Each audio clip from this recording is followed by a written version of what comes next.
paano magluto ng spaghetti with feelings. Meron ba noon? Meron kaya. Una, iluto ang pasta. Iluto ang pasta sa kumukulong tubig. Salain mo hanggang sa maubos. Yung wala na siyang mabigay kasi ubus na siya. Tapos isang tabi mo! Diyan ka naman magaling, di ba? Pag nabigay na niya, lahat iiwan mo. Tapos gagamitin mo yan mamaya.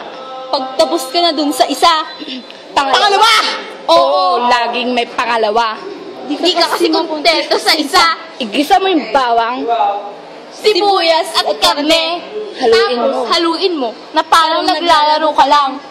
Paglaruan mo, gaya ng ginawa mo sa akin. Lagyan mo din ng paminta. Pag wala ka na nun, punta ka ng mall o kaya sa gym. Madami doon. Tapos, ilagay mo yung tomato sauce Para maglasang spaghetti. Pakuluin mo.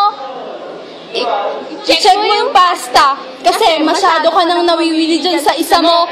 Tapos, paghaluin mo na yung sauce at pasta. Oo, pagsabayin mo. Pagsabayin mo